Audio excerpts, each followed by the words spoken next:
Praise లాడండి. అందరూ బాగున్నారు కదా. వాక్యంలోకి వెళ్ళే ముందు చిన్న ప్రార్థన చేసుకుందాం. స్తోత్రం స్తోత్రం సర్వోన్నతుడ సర్వశక్తిమంతుడ కృపామయుడ నీకు లెక్కలేని స్తోత్రాలు నాయన ప్రభా. వినిచున్న వారికి చూచుచున్న వారికి మారు మనసు దయచే ప్రభా. రక్షణ భాగ్యములు దయచేయమని అడుగుచున్నాను ప్రభా. విరిగి నలుగున హృదయంలో దయచే ప్రభా. వాక్యము విని విడిచిపెట్టేవారుగా కాకుండా ప్రభా మా హృదయాలలో నాటుకునేటకు సహాయం చేయ ప్రభా. వాక్యం ద్వారాగా ప్రభా మా జీవితాలను మేము సరిదిద్దుకునేటకు సహాయం చేయ ప్రభా. మా నడకను మా ప్రవర్తనను ప్రభా సరిదిద్దుకునేటకు సహాయం చేయమని నా ప్రార్థనను నీ పాసాన్ని చేర్చుకోమని స్నామంలో బ్రతిమాలు వేడుకొంచున్నాను తండ్రి. ఆమేన్ ఆమేన్. మనకి లోకంలో అనేకమైన శ్రమలు ఉండొచ్చు, అనేకమైన బాధలు ఉండొచ్చు. కానీ మనము క్రీస్తు రాకడను గూర్చి మనం అనేకమైన వాక్యములు వింటున్నాము, అనేకమైన పాటలు పాడుచున్నాము. క్రీస్తు రాకడను గూర్చి మనము కీర్తనలు పాడుతాము. కానీ క్రీస్తు రాకడను గూర్చి మనము బోధిస్తూ ఉంటాము. ఏమిటంటే మనుషులకు విషాదం ఏమిటంటే దేవుడు ఎప్పుడో వస్తాడులే అని నిర్లక్ష్యము చేస్తున్నాము. ఆయన ఎప్పటికీ ఇక రాడు అన్నట్లుగానే మన జీవితాలను మనము సాగిస్తూ ఉంటున్నాము. అంతేగాని దేవుని రాకడ సమీపంలో ఉన్నది. ప్రతి ఒక్కరూ కూడా మారు మనసు పొందండి, దేవుడి సమీపంగానే వస్తున్నాడు అని మన హృదయాలలో ఏంటది నాటుకోవట్లేదు. మన హృదయాలలో అవి మనకు బోధపడట్లేదు. ఎందుకంటే మనిషిలోని చాలా అహంకారం అనేది ఉన్నది మనుషులు. అది తగ్గిన రోజునే మనకి ఆప్యాయత అంటే ఏమిటో అర్థమవుతుంది. గర్వం పోయిన రోజునే ఎదుటివారిని ఎలా గౌరవించాలో తెలుస్తుంది. గౌరవ మర్యాదలు ఇచ్చి పుచ్చుకుంటూ ఇతరులతో కూడా ఆనందంగా జీవించడమే నేర్చుకున్నాము తప్ప కానీ నేను ఏనాటికి కూడా అనుకుంటే చివరికి జీవించగలదును, చివరికి ఒక్కడిగానే ఉండిపోవాల్సి వస్తుంది. మనం ఎప్పుడూ కూడా ఇవన్నీ ఉన్న మనిషిలోని అహమును ఇవన్నీ ఉన్న రోజున ఏమవుతుంది, మనిషి ఒంటరిగానే మిగిలిపోతాడు. కానీ అవన్నీ విడిచిపెట్టిన రోజున దేవుడు అంటే ఏంటో తెలుస్తుంది, మర్యాద అంటే ఏంటో తెలుస్తుంది, పెద్దల వలన గౌరవము ఇవన్నీ కూడా తెలుస్తూ ఉంటాయి. కానీ ఇవన్నీ తెలిసిన రోజుకి ఎక్కడ ఉంటాం మనము? హాస్పిటల్ బెడ్ మీద ఉంటాము మనము. ఎందుకంటే అప్పుడు తప్పగానే ఈలో ఇంకెంతసేపు కూడా మనకి తెలియదు, మన బుర్రకి ఎక్కదు. ఎంత చెప్పినా సరే, ఎంత పాస్టర్లు బోధించినా ఎక్కడ వినను కూడా మన హృదయాలకి బోధపడదు. ఎప్పుడు బోధపడుతుంది మన హృదయాలకి?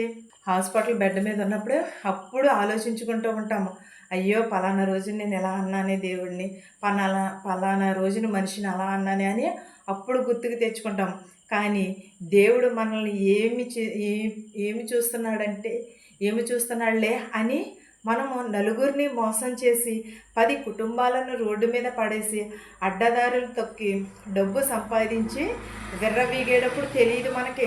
చేసిన పాపాలు పండి ఆసుపత్రిలో రోజులు లెక్క పెట్టుకున్నప్పుడే గోడ మీద ఐసీయూ అని రాసిన రోజున మనకి ఎలా ఉంటుంది? చాలా భయమేస్తుంది, చాలా బాధేస్తుంది. ఐసీయూ అన్నట్టు ఐసీలో ఉన్నప్పుడు మనిషి ఎలా ఉంటాడు? చావు బ్రతుకులంచులో ఉన్నట్టే. అన్నీ అని అంటే ఐసీ అంటే దానికి అర్థం ఏమిటి?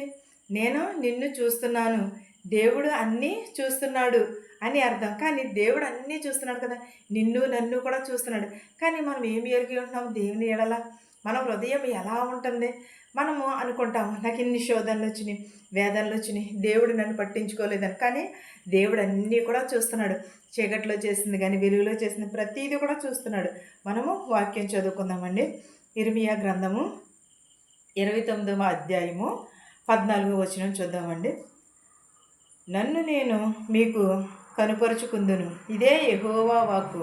నేను మిమ్మును చెరలో నుండి రప్పించుదును. నేను మిమ్మును చెరపట్టి ఏ జనులలోనికి ఏ స్థలములోనికి మిమ్మును తోలివేసి తినో ఆ జనులందరిలో నుండి ఆ స్థలములన్నిటిలో నుండి మిమ్మును సమకూర్చి రప్పించేదను. ఇదే యెహోవా వాక్కు. ఎచ్చట నుండి మిమ్మును చెరకు పంపబడితినో అచటికే మిమ్మును మరలా రప్పింతును అని అన్నాడు. ఏమై ఉన్నది యెహోవా వాక్కు? మనం ఎక్కడికైతే రప్పించబడి ఉన్నామో దేవుడు మనలను కూడా అక్కడికే తీసుకువెళ్తానని అంటున్నాడు. మీరు ఏమనుకుంటామంటే మాకు ప్రత్యేకమైన మనం చాలామంది దైవజనులు వచ్చారనుకో, మనం ఏం చేస్తామంటే ఏంటి పాస్టర్ గారు నా కోసం ప్రార్థన చేయండి, ఇదిగోండి కానుక, ఇదిగోండి అని కానుకిస్తాము. నేను ఏమనుకుంటా, నా కుటుంబం ఎలా ఉండాలి అని అనుకుంటే కానుకలు ఇస్తానని అనుకుంటాం. కానీ మనము నిజమే, కానుకలు ఇవ్వడం మంచిదే. కానీ అధిగమించి ఇవ్వడం కూడా అది తప్పే కదా! మాకు ప్రత్యేకమైన కానుకలు, దశమ భాగములు పంపించి వేస్తే పంపించి వేస్తారని చెబుతూ ఉంటారు. చాలామంది కూడా కానుకలు పంపుతూ ఉంటారు. అన్నీ చేస్తూ ఉంటారు. అలా చెబుతూ ఉంటారు. అలాంటి వారిని నమ్మి వారికి కానుకలు పంపొద్దు. ఎందుకంటే దేవునికి నీకును మధ్య వేరొకడు మధ్యవర్తిగా ఉండాలని అనుకున్నాడు గానీ దేవుడు ఎప్పుడు అనుకోలే ఎప్పుడును కూడా అనుకోలేదు. ఎందుకంటే తానే మధ్యవర్తిగా దిగివచ్చాడు తప్ప మన పాపాల కొరకు ప్రాయశ్చిత్తము బలిగా చేశారు తప్ప గాని దేవుడు నీకు ప్రార్థిస్తే వినాలని కోరుతున్నాడు. అంటే దేవుడు నీవు ప్రార్థిస్తే వినాలని నువ్వు దశమ భాగాలు ఇచ్చేసి పాస్టర్ గారు ప్రార్థన చేయండి అంటే, మా కుటుంబం కొరకు ప్రార్థన చేయండి అని అంటే అవి మనకి చింతదంటారా? ముందు నువ్వు ప్రార్థన చేసుకోవాలి. నువ్వు దేవుని ఎదుట పశ్చాత్తాపపడాలి. నువ్వు దేవునికి మధ్య ఏముండాలి? మధ్యవర్తి దేవుడే వచ్చి ఉన్నాడు. తండ్రికిని కుమారునికి మధ్య తన కుమారుడిని పంపి ఉన్నాడు మధ్యవర్తి కిందని. అంతేగాని ఈ కానుకలు తీసుకున్న వాళ్ళు, ఈ కానుకలు ఇస్తే నీకు ప్రార్థన చేస్తాను అనే వాళ్ళు కూడా కాదు. కానీ ఏం చేయాలంటే మనం ఏమి కానుకలు కాదు మనకు కావాల్సింది, దేవునికి కావాల్సింది ఏంటది? మధ్యవర్తిగానే ఉండాలి అని దేవుడు ఎప్పుడు కూడా అనుకోలేదు. అందుకే తాను మధ్యవర్తిగా దిగివచ్చి మన పాపాలను కూడా ప్రాయశ్చిత్తం చేసి బలిగా అర్పించుకున్నాడు ఆయన. దేవుడు నీవు ప్రార్థిస్తే వినాలనుకుంటున్నాడు, కోరుకుంటున్నాడు తప్ప కానీ నీ తలంపులను వేరొకరికి అప్పగించమని చెప్పలేదు. కానుకలు ఇస్తే ప్రార్థన చేస్తాను అనే పెద్ద మోసగాళ్ళు చాలామంది ఉన్నారు. జాగ్రత్త. నన్ను నేను మీకు కనుపరుచుకుంటేనే కానీ ఇదే యెహోవా వాక్కు అని అన్నాడు. ఏమని ఉన్నాడు? నన్ను నేను మీకు కనుపరుచుకుందును, ఇదే యెహోవా వాక్కు అని అన్నాడు. కానీ నీవైతే ఏం చేస్తున్నావు? నీవైతే దేవుని వైపు చూస్తున్నావా? ఎలా చూస్తున్నావు? ఒక్కసారి నీ హృదయాన్ని దేవుని వైపు ఒక్కసారి తరిమి చూడు. ఎలా చూస్తున్నావు? యాకోబు ఎలాగైతే తడిమి చూసి దీవెనలు ఇచ్చాడు, దేవుడు కూడా నీకు కూడా అలాంటి దీవెనలే ఇస్తాడు, అలాంటి ఆశీర్వాదంలే ఇస్తాడు. కానీ నువ్వెవరి వైపు చూడాలి? దేవుని వైపు చూడాలి. దేవుని యందు శ్రద్ధ కలిగి ఉండాలి. దేవుని యందు నీవు ఆశీర్వాదములు కలిగి ఉండాలి. ఆశీర్వాదములు కావాలి నిజమే, కానీ దేవుని రాకడ కొరకు నువ్వు సిద్ధపాటు కలిగి ఉన్నావా? నువ్వు అహమును విడిచిపెడుతున్నావా? నువ్వు ఏమి విడిచిపెడుతున్నావు? కానీ ఆశీర్వాదములు మాత్రమును కావాలి. 1వ దినవృత్తాంతములు 17:27 చూద్దామండి. యెహోవా ఆశీర్వదించిన ఎడల అది ఎన్నటికీ ఆశీర్వదింపబడి ఉండునని అన్నాడు. దేవుడు ఆశీర్వదిస్తుంది, ఇప్పటికీ కూడా ఆశీర్వాదకరముగానే ఉంటుంది. కానీ నీవైతే దేవుడు ఆశీర్వాదములు కావాలని అనుకుంటున్నావు, కానీ నీ గర్వమును, అసూయను, స్వార్థమును విడిచిపెడుతున్నావా? దేవుని అక్కడ సమీపంలో ఉన్నదని నువ్వు సిద్ధపాటును కలిగి ఉంటున్నావా? ఎప్పుడో వస్తాడులే దేవుడు, ఇప్పుడే సిద్ధపాటు ఎందుకని అనుకుంటున్నావా? నువ్వు కాదు కదా. అలాంటి జీవితమును కాదు, దేవుని అక్కడ సమీపంలో ఉన్నదని ముందుగానే సిద్ధపాటు కలిగి ఉండాలి. మన హృదయమును సిద్ధపరచుకోవాలి. దేవుని రాకడ ఎప్పుడు వచ్చినో ఎలా వచ్చినో కూడా ఎవరికి కూడా తెలియదు. అందుకని ప్రతి ఒక్కరిని కూడా సిద్ధపాటును కలిగి ఉండాలని నా ప్రార్థనను ముగిస్తున్నాను. వాక్యమును ప్రార్థించుకుందాం. స్తోత్రం స్తోత్రం సర్వోన్నతుడ శక్తిమంతుడ కృపామయుడ, వేవేల దూతలతో కొని ఆడబడుచున్న దేవా నీకు వందనాలు నాయన ప్రభువా. మా కొరకు నాయన ప్రభా సిలువలో బలి అయినా నాయన ప్రభా, మా పాపముల కొరకు ప్రభా నీవు బలి అయినా ప్రభా, మమ్మల్ని క్షమించిన ఆయన ప్రభా. మేము సిద్ధపాటు కలిగి ఉండుటకు సహాయం చేయ ప్రభా. మా మనసును మార్చు, మా హృదయములు మార్చు నాయన ప్రభా.